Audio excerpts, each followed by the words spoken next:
Hello, friends. Welcome back.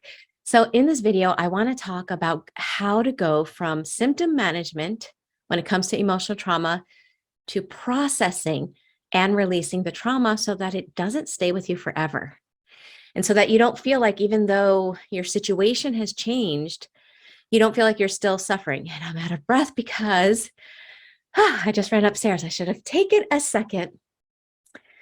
Okay, now that I got my breath back. So the purpose is so that you don't feel like you're suffering from the trauma forever, which is what it can feel like. If you had a narcissistic upbringing and you're away from your parents, you can still feel like you're suffering even if they're gone. If you had a toxic work environment or toxic significant other where you endured emotional abuse, you can still feel like you're suffering if you're in symptom management and you're not processing the trauma. So in the video that I mentioned before, I talked about doing this in 3 stages. So in this video, what I'm going to talk about is trauma and symptom management and then the processing, okay, or the beginning steps of processing. So when it comes to trauma, trauma is not as much what happened to you as much as it is the trauma beliefs that were formed and stuck in your psyche. So if you want to do a little bit of a deep dive with me with this video, take a second right now as I'm talking and think about what the trauma is that happened in your life. And notice where your mind goes. What caused the trauma? Now, if you found your mind going to this happened, and then that happened, and then they did this, and she said this, and then one time this happened, and then another time that happened, and as a result, this happened.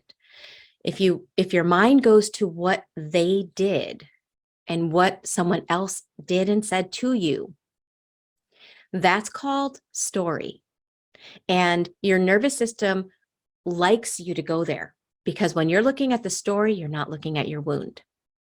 So now that you've noticed that, okay, if that happened, ask yourself, as a result of that story, as a result of what that person or that circumstance did or said to you, or what happened in that circumstance, what did you, as a result, begin to believe about yourself? Here are some common trauma beliefs that are formed as a result of difficult situations. Pick one right now. Pick one trauma belief that is showing up in your life right now and that is causing you to have difficulty moving forward, have difficulty feeling like you're living your best life as your best self. What belief is it? Now that you have that, by the way, this is the stuff we do in Thrivers, right? This is what we do when we meet live weekly and we do the inner work together. These are the exercises that we do. So I'm kind of giving you guys a taste of what we do. Okay, that being said, now that you know the belief, what are the emotions that are attached to that belief? So for example, a common trauma belief is there's something wrong with me, right? If you had narcissistic parents that made you feel like they couldn't love you as if it was your fault, then you develop a belief there's something wrong with me. And together with that belief is an emotion normally of shame. And shame, let me tell you, shame is one of those emotions that when it comes up in the body and when it's turned on, so to speak, you don't want to feel it. You don't like to feel it. It is an intense, intense emotion. And so that shifts me, right, from talking about the trauma to now coping skills. Because when an emotion like shame comes up, your survival brain wants to do something so you don't feel the intensity and the pain, the emotional pain of that shame. So some common coping skills are people pleasing, even at the expense of self. Emotionally abandon yourself to make someone else happy, right? If you're feeling shamed, let me do something to make someone happy. That's one. Another coping skill could be to do something, right? So your flight response kicks on. So with the first one, with people pleasing, that's a fawn response. With doing something is a flight response. So the shame comes on and you might want to get busy and be really, really busy. Sometimes with my clients, they'll tell me, yeah, I feel shame, but then it goes away. And I ask them, well, what do you do for that shame to go away? And they're like, I just get really busy. Now, what's really happening is accidentally they are in a coping skill without realizing it, which, by the way, everyone starts out in those coping skills without realizing it. And they're accidentally abandoning that shame because they're like, oh, you feel bad? I want to do something. I don't want to look. I don't want to see it. I don't want to hear it. I don't want to know it's there.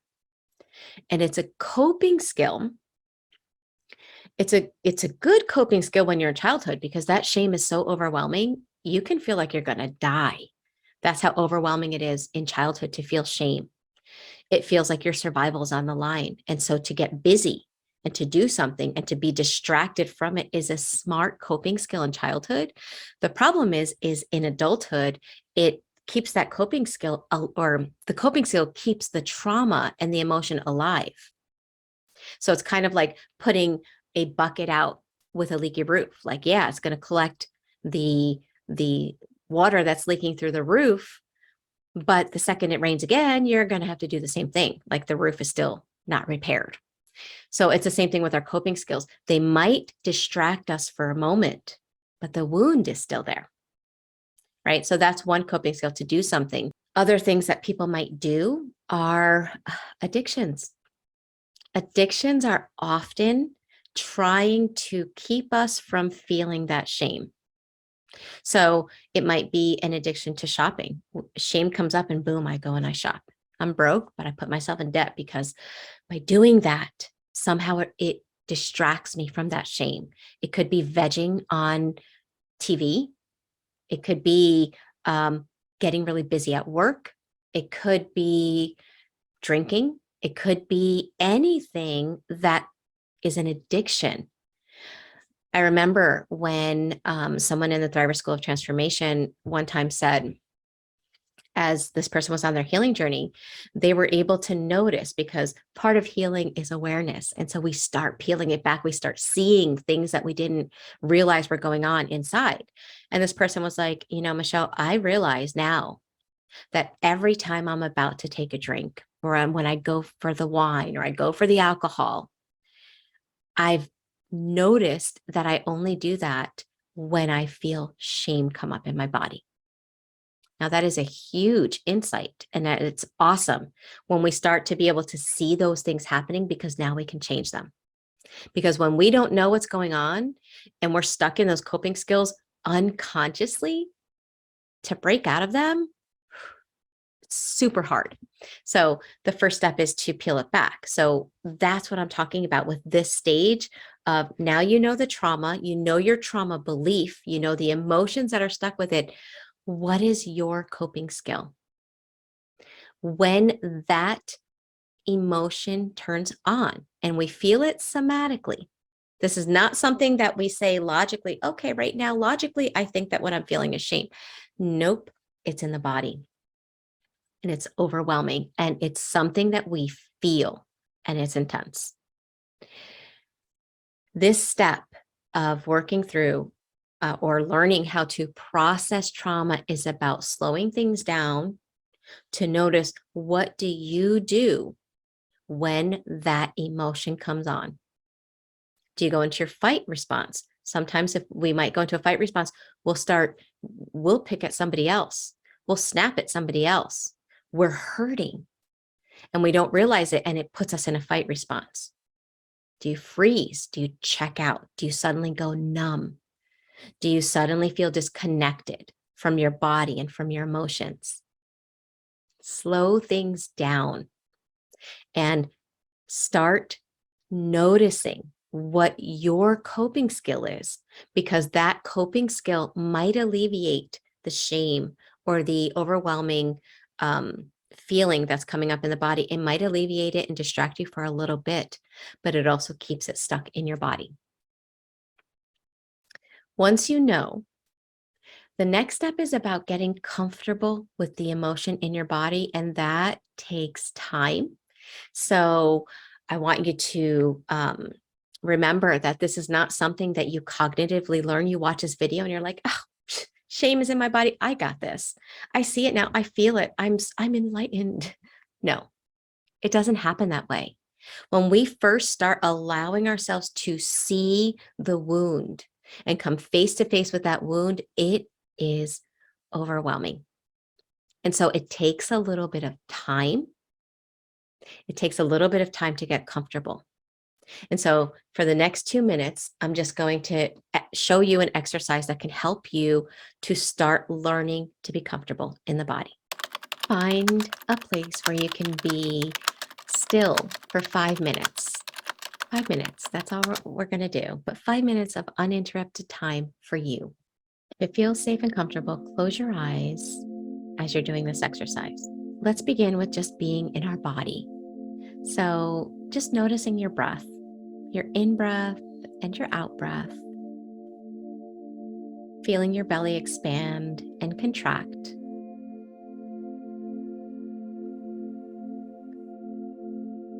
Now begin scanning from the top of your head. Imagine there's a relaxation wave going back and forth, starting at the top of your head, your forehead, going down your body and removing any energy that no longer serves you. And it's going back and forth down your jaw, your chest area, your torso, going down as it goes back and forth, clearing out any stuck energy that is no longer serving you. And all of that stuck energy is being removed from the heels of your feet. Really feel that coming out of the heels of your feet.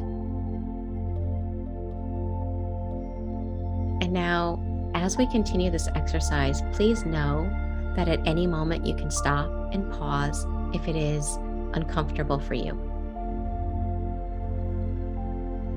But what I'd like you to do now is to think about the trauma belief that you chose when you were watching this video. What trauma belief did you choose? What emotion comes up when that trauma belief is active in your life? Is it, I'm not safe, I'm unworthy, I don't deserve?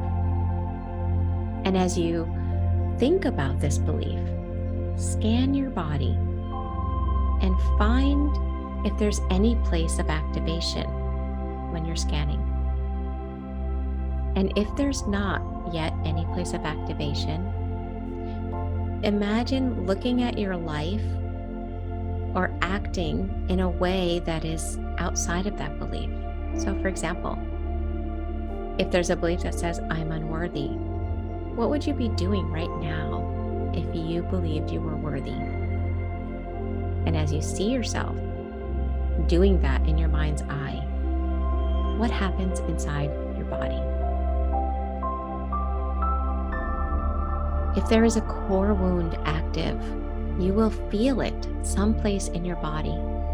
It might be your chest, it might be your back, it might be your head, but there will be tension or tightness or heaviness or discomfort. Are you able to notice it? Now, as you're noticing it, I'm going to also ask for you to find a place in your body where there is less tension, less tightness, less heaviness, and less discomfort. And this might be someplace in your extremities. It might be your hands or your feet.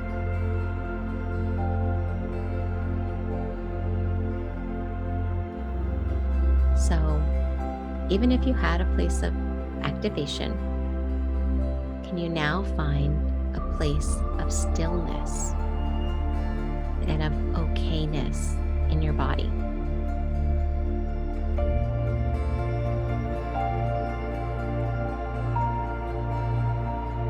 Now let's take a moment to go from one area of your body to the next. So once again,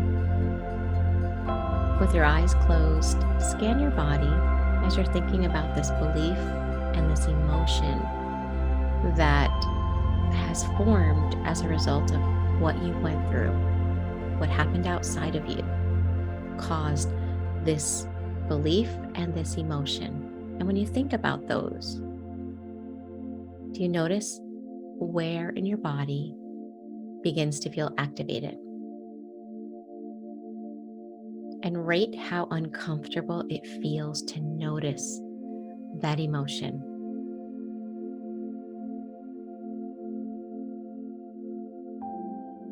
And once you rate it, find that place in your body that is less activated and less tense. In fact, I'd like to invite you to bring your awareness to your feet and imagine there are roots growing out of your feet and really growing deep down into the earth, grounding you and helping you to feel a sense of stillness and peace.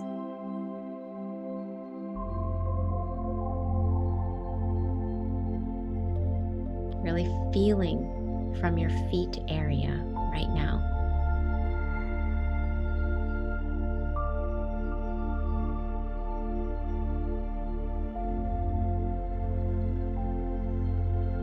And now noticing the distance in your body from where you feel grounded to where there's activation.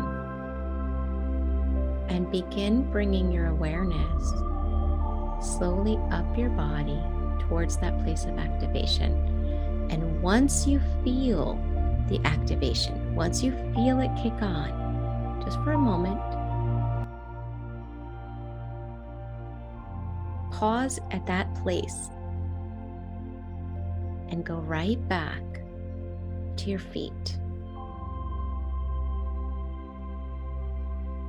feeling those roots, feeling grounded, feeling the roots growing out from your feet, beneath your feet, really grounding you deep into the earth.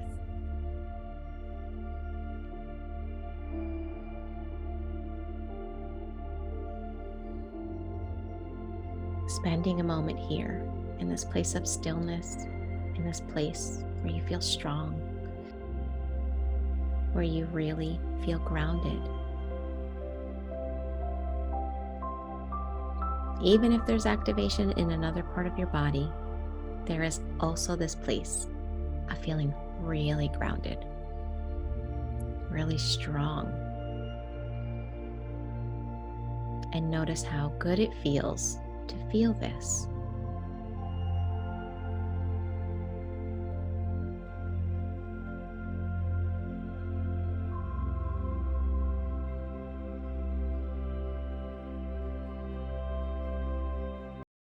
Okay, this is an exercise to begin helping you to start to notice that belief and emotion in your body, right? Because our subconscious shows up in our body, and trauma forms beliefs that are part of our subconscious. So we have to work with our subconscious and our conscious mind together if we want to process and release emotions. So the first step, what I want to encourage you guys, this was like a 5-minute exercise. I want to encourage you to do this exercise once a day, just once a day, 5 minutes. You don't have to watch this whole video. Just go right to the exercise. I'll make sure that I put it in the beginning, the time of where you can find the exercise in the beginning, so you don't have to watch the whole thing all over again. But do this exercise every day to begin helping yourself to feel more and more comfortable with the sensation that comes up in the body. And don't push yourself too fast. Don't push yourself too hard, because if you do, you're going to re-traumatize, and then that wound just feels more scary and more intense. You want to gradually lose your fear of the discomfort in the body. You want to gradually learn how to be comfortable with it in your body. Okay, so this is step one. Step one of processing our trauma is, first of all, we have to have a felt sense of safety in our body. We have to have a felt sense that even though there's some activation, we are still grounded. So we really, really want to practice this before we go on to part 2 of processing emotions or trauma from the past. And as a reminder, if these exercises and really doing the inner work is something that you want to do and you're struggling doing it alone, make sure you check out Thriver School of Transformation, because this is what we do on a weekly basis. And it's that consistency that helps the nervous system, because the nervous system changes with the small, consistent things we do, not with the one huge thing we do once a month. So just a reminder, come check us out if you'd like some more weekly assistance.